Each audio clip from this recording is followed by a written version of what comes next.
আমি কোনো কিছু খাচ্ছি তো ভগবানকে দিয়ে খেতে ইচ্ছে করে, আমি কোনো কিছু করছি সেটা ভগবানকে জানাতে ইচ্ছা করে। যেমন কাউকে একটা ভালোবাসি, সব কিছু তার সঙ্গে শেয়ার করি, তেমনি সব কিছু ভগবানকে শেয়ার করতে ইচ্ছা করে। তা ক্রোধটা কেন হয়? যখন আমার ইচ্ছাটা পূর্ণ হলো না, সেই কারণে আমি রেগে যাই। তখন উনি ওই রকমভাবে বলছেন যে লোভ মোহ রুষাম যস্য তনু তান দিদাম ভাবে, ওটা কমে কমে কমে কমে যাচ্ছে। সত্যি কথা বলতে কি, আমার নিজের জীবনে দেখছি আমারও ভীষণ রাগ ছিল, আর গায়ে একটু শক্তি বেশি ছিল, বক্সিংও শিখতাম, একটু চান্স পেলে একটা ঘুষি মেরে। তো এখন কিন্তু ঘুষি মারার চান্স পাওয়া যেত না, কেউ ঝগড়া করতো না, সেই কারণে তো যাই হোক একটা সর্বদাই একটা ইচ্ছা হতো ওর সঙ্গে মারামারি করবো। কিন্তু তারপরে দেখলাম যত সাধু হয়ে আস্তে আস্তে আস্তে একদম রাগই আসে না একেবারে কারোর ওপর। আমার নিন্দা করছে খুবই বুঝতে পারছি, কিন্তু তবু রাগ আসে না। এটা আমি ঠাকুরের কাছে খুব কৃতজ্ঞ, কেননা এই যে ক্রোধটা না চলে গেলে খুব মুশকিল। আর ক্রোধ চলে গেছে মানে প্রভুর কৃপায় খানিকটা লোভ আর মোহটাও গেছে, মানে অনেকটা, কিন্তু পুরোটা যায়নি। তনুতানুদিদাম ভাবে এটা চলছে। যথা শাস্ত্র বিহরতি, এই শাস্ত্র বিহরতি মানে শাস্ত্র অনুযায়ী জীবনযাপন করে। তো শাস্ত্র কি বলে যে সন্ন্যাসীর এক ধরনের জীবন হবে, ত্যাগের জীবন, এটা হচ্ছে শাস্ত্র নির্দেশ।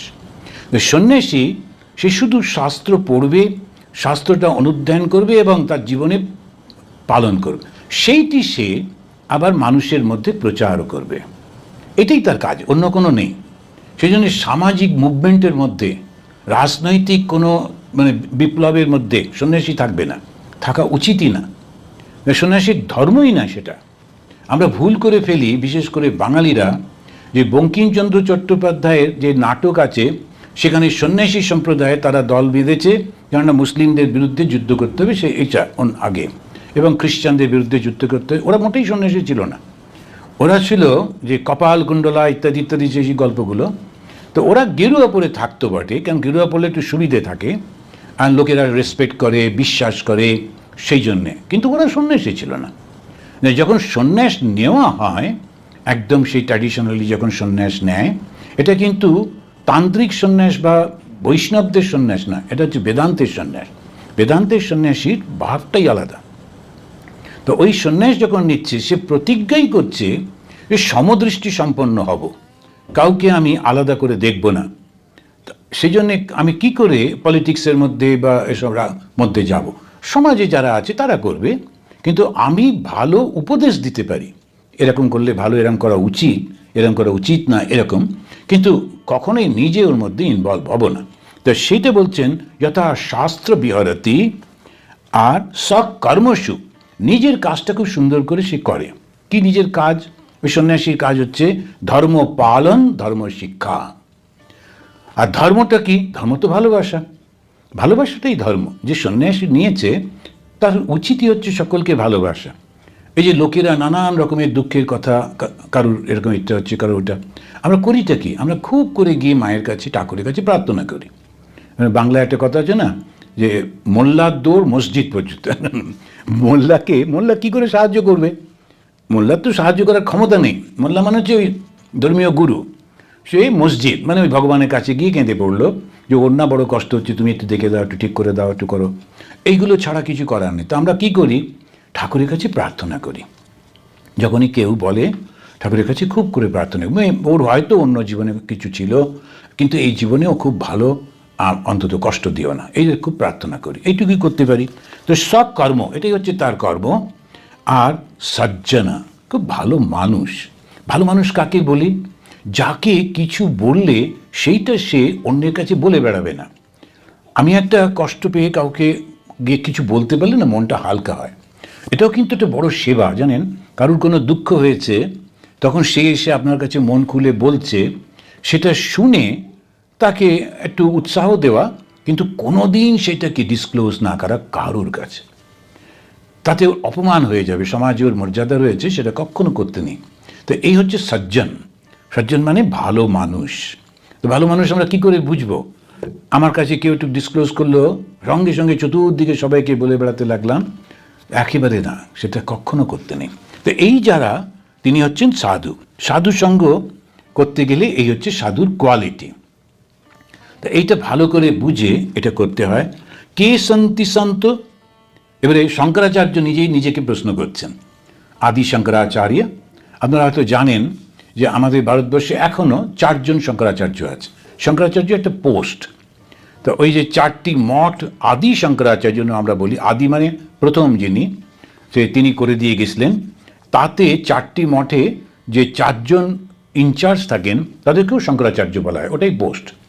তো এই 4 জন শঙ্করাচার্য হচ্ছেন ওই ট্র্যাডিশনাল, কিন্তু আমরা যখন বলি আদি শঙ্করাচার্য, তিনি শুরু করেছিলেন।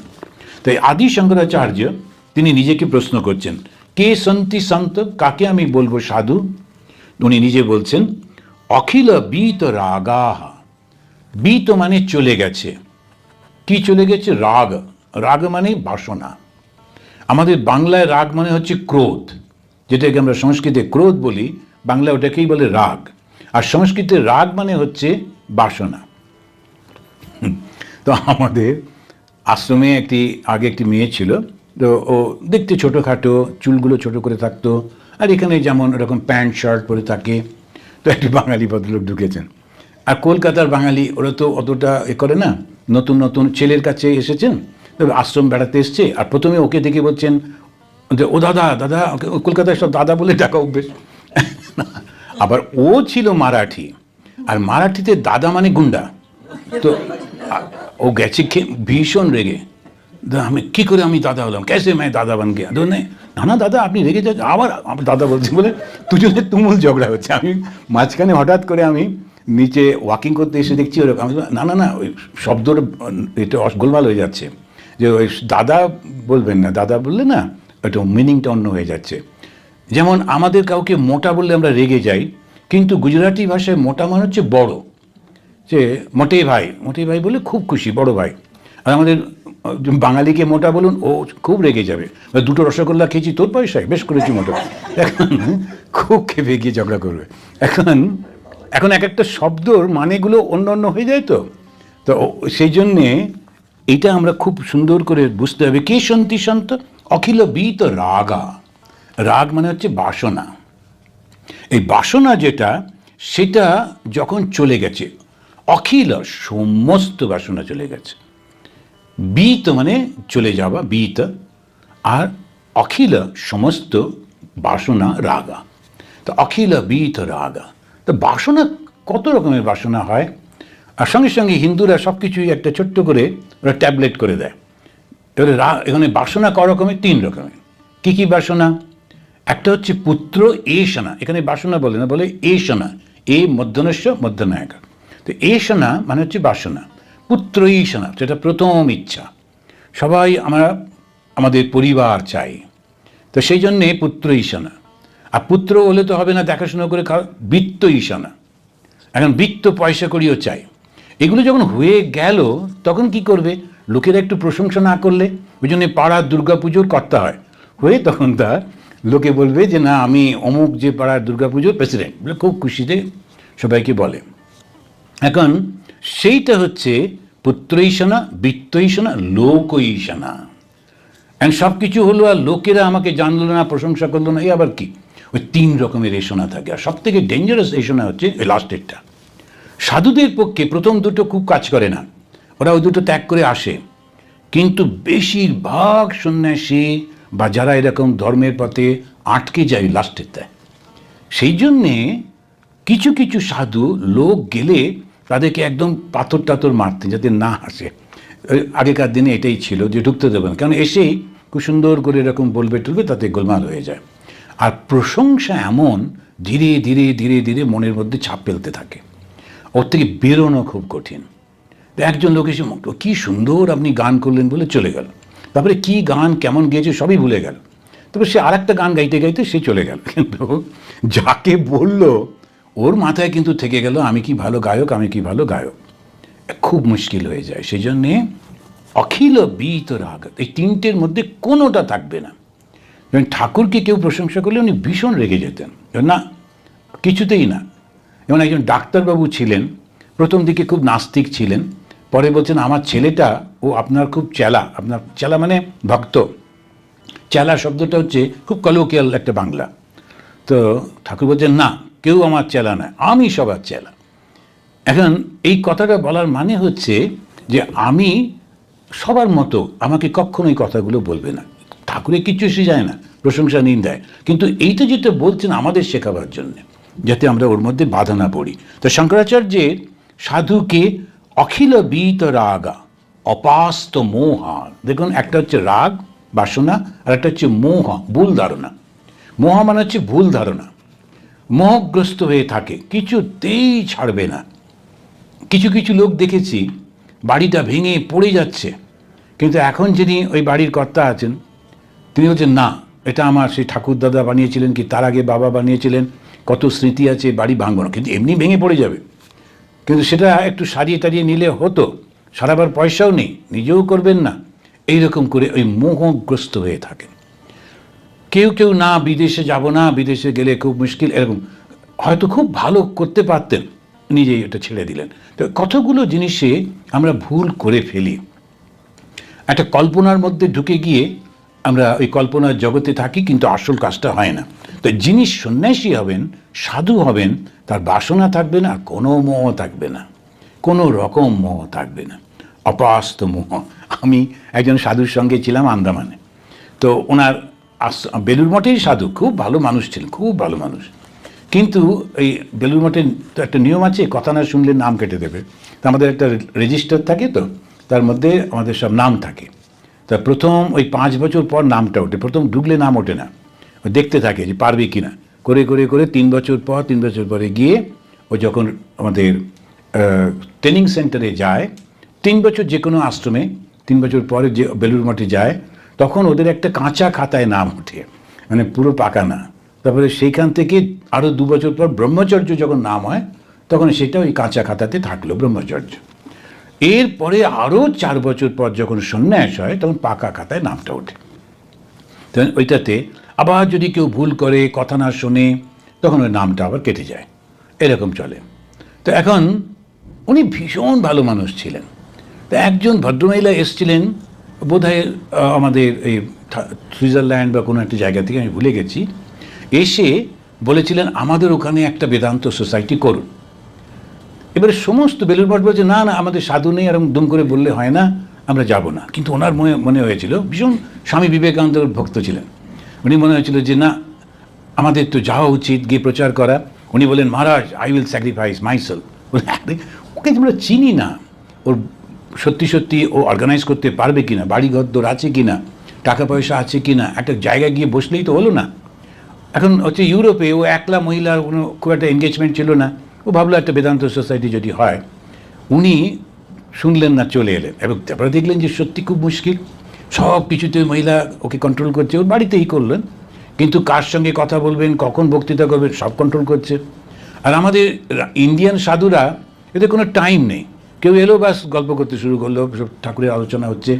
আবার ইউরোপ আমেরিকাতে হচ্ছে টাইম বেঁধে, ভগবানের কথাও হবে কিন্তু টাইম অনুযায়ী, শুধু শনিবারে আর রবিবারে ভগবানের কথা, বাকি সময় নয়। তো সুতরাং ঠিক মিলছে না। আর উনি তো ভীষণ ফ্রি টাইপের ছিলেন, কিছুদিন পরে হলো না। এবারেতে ওর পাসপোর্টটা রেখে দিয়েছেন ওই মহিলা, তো উনি কী করে আসবেন? উনি তখন ঠাকুরের নাম স্মরণ করে, স্বামীজিকে স্মরণ করে রাস্তায় বেরিয়ে পড়েছেন, হেঁটে হেঁটে। এবার এরকম ধরনের মানুষ তো ঠাকুরই রক্ষা করেন। এবারে কিছু দূর ঘুরতে ঘুরতে দেখছেন একটা খুব সুন্দর বাড়ি।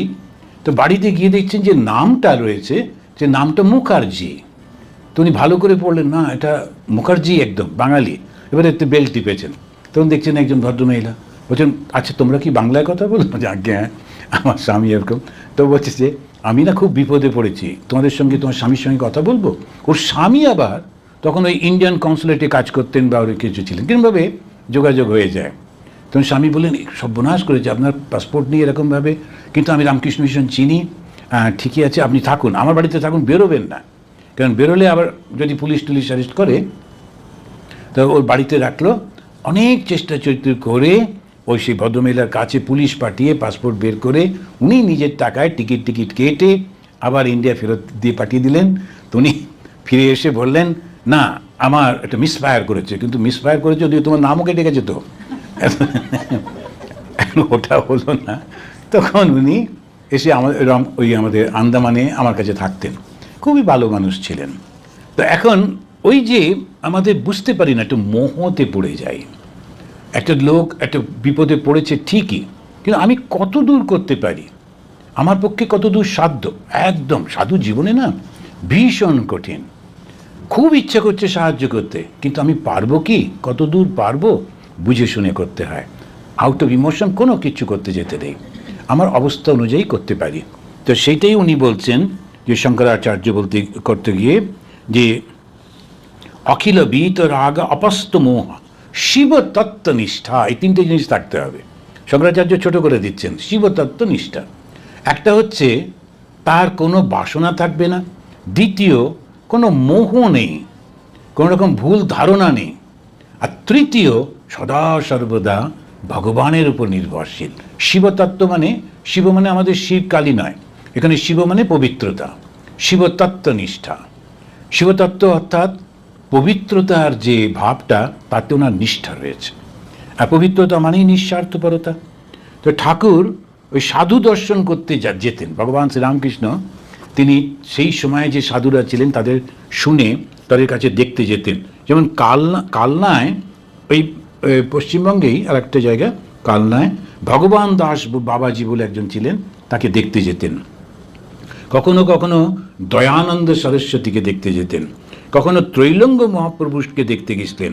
তো এইরকমভাবে উনি সাধু সঙ্গ করতেন। আর বলতেন সাধুকে দেখলে নিজের ঘড়িটা ঠিক করে নেওয়া যায়। নিজের ঘড়িটা ঠিক করে নেওয়া যায় মানে আমি ঠিক পথে আছি কি না। এখনকার ঘড়ি অবশ্য ঠিক করার ব্যাপার নেই, ওনারা নিজে নিজে ঠিক হয়ে যায়। তো এখন কোয়ার্টজ না কি জানে, ওটাতে সব ঠিক হয়ে যায়। কিন্তু আগেকার ওই ঘড়িটা ঠিক করতে হতো, তো ওই হাত দিয়ে। তো সেই জন্য এই ঘড়িটা ঠিক করে নেওয়া যায় বলতে ঠাকুর বলছেন যে আমি ঠিক পথে আছি কি না ওটা বুঝতে পারা যায়। তো এইরকমভাবে এই সাধু সঙ্গের কথা বলছেন। সাধু সঙ্গ সুন্দর করে বলতে গিয়ে বলছেন সাধু সঙ্গ হলে তবে ধারণা হয়, ভগবান সম্পর্কে ধারণা সাধু সঙ্গ না হলে হয় না।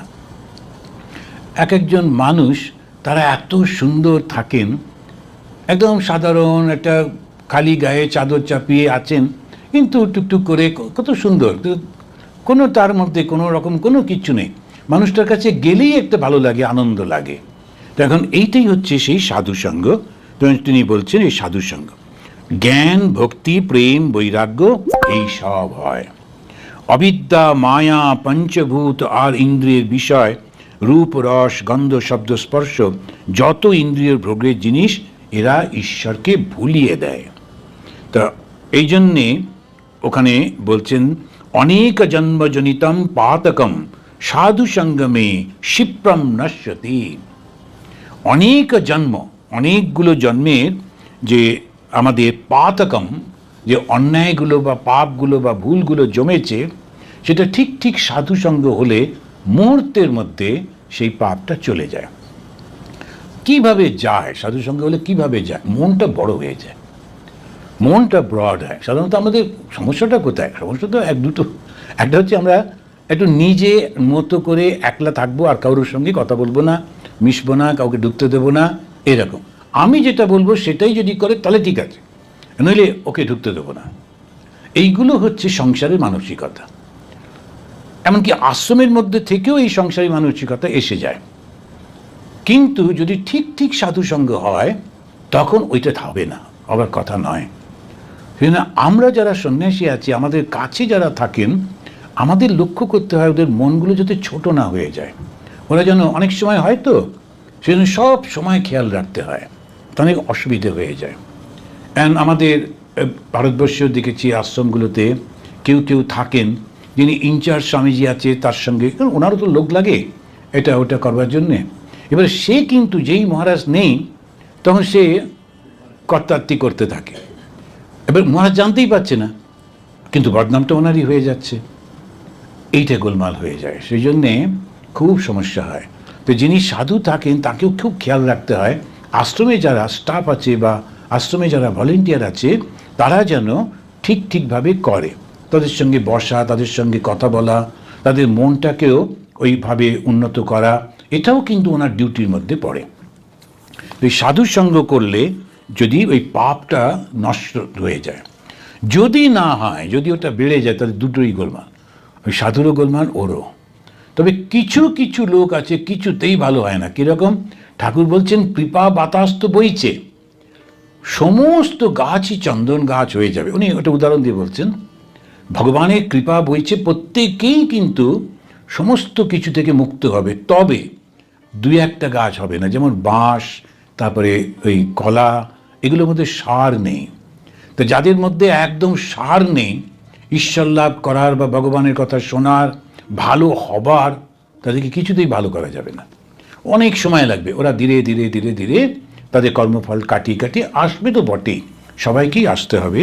তো এইটাই উনি বলছেন যে অনেক জন্মজনিতম পাতকম সাধু সঙ্গমে ক্ষিপ্রম নশ্যতি। ক্ষিপ্রম নশ্যতি, খুব তাড়াতাড়ি ভালো হয়ে যায়। আর কি করে বুঝবো যে সাধুর সঙ্গে আমার উন্নতি হচ্ছে? জ্ঞান হবে। জ্ঞান কি? সব কিছুর মধ্যে ভগবান রয়েছেন। সুতরাং যে আমাকে নিন্দা করছে না, ওর মধ্যেও ভগবান রয়েছেন। আমাকে ভালো করবার জন্যে আমার এগুলো সব ধরিয়ে দিচ্ছে। খুব করে ওর জন্যে প্রার্থনা করা, না ও আমাকে মনে, আমার এই মুহূর্তে মনে একটু কষ্ট হচ্ছে বটে, কিন্তু ঠিকই আছে, আমি ঠিকই আছি, কোনো অসুবিধা নেই। এরকম করে করে করে করে প্রার্থনা করতে হয়।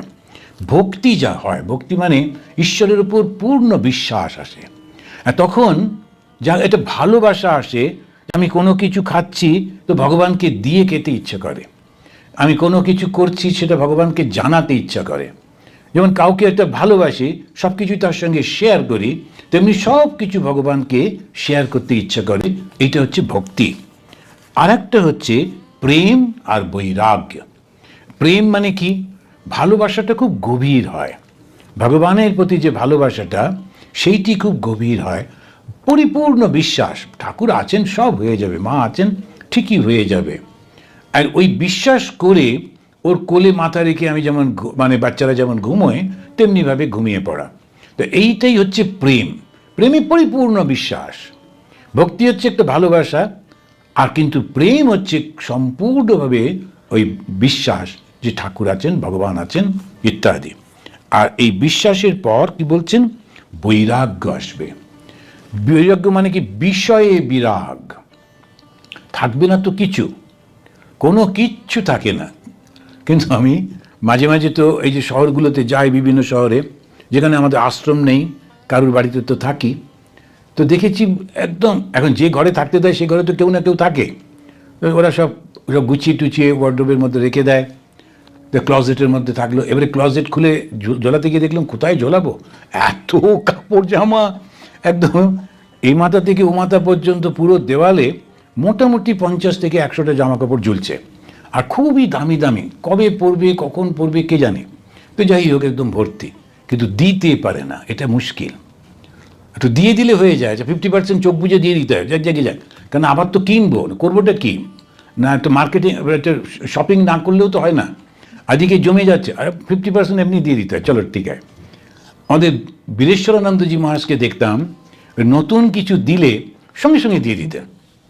যে সেই প্রভানন্দজি মহারাজও ছিলেন, যেই কেউ দিয়ে গেল ওর সামনে দিতেন না, ওই টেবিলে রাখতেন না, বা কী সুন্দর রাখো রাখো রাখতেন। এবারে ওই যে দিল সে চলে গেল, নেক্সট ম্যান যে আসবে তাকে দিয়ে দিতেন, এটা তোমার কাজে লাগবে নিয়ে যাও বলে, কিছুতে রাখতেন না, জমে যাবে। খুব মুশকিল। একবার যদি ওই তাকে উঠলো না, আর নাবাতে আর ফেলতে ভীষণ কষ্ট হয়, কোনো দিন কাজে লাগবে না, কিন্তু ফেলবও না। শেষমেশ মারা যাবার পর ওরা এসে একটা বড়ং বড়ং করে সব তুলে নিয়ে ফেলে দেয়, কিন্তু হয়ে গেল। তো এই যে ভাবটা যে ত্যাগ করতে পারি না কিছুতে, ওটা সংসারের ভাব। সেজন্যে মোটামুটি এইগুলো আমার লাগবে, আর বাকি দরকার নেই, তো ছেড়ে দিতে হয়। তো ওই ভাবটা নিয়ে থাকতে পারলে তখন হচ্ছে বৈরাগ্য, বিষয়ে বিরাগ, এই সব হয়। আর অবিদ্যা মায়াতে কি হয়? পঞ্চভূত। পঞ্চভূত মানে সিটি অফ তেজ মরুদ বোম, এই পঞ্চভূত। আর ইন্দ্রিয়ের বিষয়, ইন্দ্রিয়ের বিষয় হচ্ছে রূপ রস শব্দ স্পর্শ গন্ধ, এই সমস্ত ইন্দ্রিয়ের বিষয়গুলো এরা ঈশ্বরকে ভুলিয়ে দেয়। তখন ব্রাহ্মভক্ত জিজ্ঞেস করছেন, অবিদ্যাতে যদি অজ্ঞান করে তাহলে অবিদ্যা করেছেন কেন? তখন বলছেন, আরে এটা তো তার খেলা, এটা তো তার লীলা। এটা কিন্তু একটা অদ্ভুত ভাব, এটা বলে শেষ করি। আমরা মনে করছি যে আমাদের কোনো রকমে কাটিয়ে কুটিয়ে উঠতে হবে, ঈশ্বর লাভ করতে হবে, ভগবানের কাছে যেতে হবে, কিন্তু আসলে যাওয়া যায় কিছু ব্যাপার নেই। আমরা তো ওইটাই, আমরা এলাম কোত্থেকে, ওইটাই তো আমরা। এখন সেইখানেতে ভগবান তিনি নিজেকে প্রথমে দুটো ভাগ করলেন, একটা নারী একটা পুরুষ, অর্ধ নারীশ্বর আমাদের যে ভাবটা আছে। এখন নারী কোত্থেকে এলো, পুরুষ কোত্থেকে এলো? ভগবানই তো। ভগবান দেখলেন না আমার ভালো লাগছে না একা একা, তো দুটো হতে হবে। আর দুটো হতে গেলে একটা নারী হলেন একটা পুরুষ হলেন, দুজনেই কিন্তু সেই ভগবানেরই রূপ, নারী যেমন পুরুষ তেমনি। কখনো আমরা যে মনে করি যে না, কিছু কিছু ধর্মে খুব ভুল ব্যাখ্যা করে, তারা বলে যে ভগবান প্রথম পুরুষকে তৈরি করলেন, তারপরে তার বুকের হাড় দিয়ে নারীকে তৈরি করলেন। আমি হলে ব্যাখ্যা করতাম যে যাতে সে, আমরা যেমন আমাদের এই বুকের হাড় খুব ভালো করে রক্ষা করি, সে তেমনিভাবে নারীকে রক্ষা করা উচিত। ওরা উল্টো বুঝলো, ওরা বললো যে হাড়ের তো প্রাণ নেই, ওর আবার দুঃখ কষ্টের কি আছে, যত কষ্টই দাও ওর কোনো কষ্ট হবে না, কেন ওর তো প্রাণ নেই। যে বোঝো, ঘুরে বেড়াচ্ছে, হাসছে, কথা বলছে, প্রাণ নেই। আর রান্না না করলে তখন প্রাণ বেরিয়ে যাবে, কার প্রাণ তখন দেখা যাবে যদি রান্না না করে বাড়িতে। এখন অথচ এই ধরনের ভুল ব্যাখ্যাগুলো করে বলে খুব ভুল হয়ে যায়। ভগবান আমাদের সেজন্য বলছেন, ভগবান নিজে একা একা থাকতেন, তাও মনে হলো না ঠিক ভালো লাগছে না, দুজন হব, নিজেকে তিনি দুটো ভাগে ভাগ করলেন, একটা নারী একটা পুরুষ। আর নিজেই তিনি দুটি হলেন, হয়ে আস্তে আস্তে এই বিস্তার হতে লাগলো সব কিছু। এটা ভালো লাগছে, ওটা ভালো লাগছে, এর মধ্যে সব যদি ভালো হয় তাহলে ঠিক ভালো লাগে না। এখন যদি একটা এমন কেউ সিনেমা তৈরি করলো যেখানে সব লোকগুলো ভালো, কেউ কাউকে নিন্দা করছে না, সবাই, কে দেখতে যাবে ওই সিনেমা? কেউ যাবে না। ওই মুভিটা কেউ দেখতে যাবে? ওই মুভিতে থাকতে হবে ভয়ঙ্কর দেখতে, মুখে 3 বার কাটা, তারপরে একটা চোখ নেই, সেখানে কালো গগলস পরা, সে কি খুন করছে, বাবরে, এবার ওইটাই দেখতে যাবে। গিয়ে এবার চেঁচামেচি করতে করতে দেখো কি বাজে লোক, কিন্তু দেখবে ওইটাই। কেননা ভিলেন না থাকলে তখন হিরোর তো কোনো মূল্যই নেই। সবাই যদি ভালো হবে, সবাই যদি হিরো, তাহলে মূল্য কোথায়? সেই জন্য ভিলেনকে রাখতে হয়। ভগবান নিজেই ভিলেন হলেন। ঠাকুরকে যখন জিজ্ঞেস করছেন, তার লীলা বলেই বলছেন, অন্ধকার না থাকলে আলোর মহিমা তো বোঝা যায় না, দুঃখ না থাকলে সুখ কি বোঝা যায় না, মন্দ জ্ঞান থাকলে তবে তো ভালো জ্ঞান হয়। এই যে বড় লোকের ছেলে মেয়েরা, ওদের তো দুঃখবোধ থাকে না, সেজন্যে ওদের সুখবোধও নেই, বুঝতে পারে না, ওরা মনে করছে এটাই সবার জন্যে, এইটাই গোলমাল হয়ে যায়। সেজন্য এই দুটো থাকতে হয়।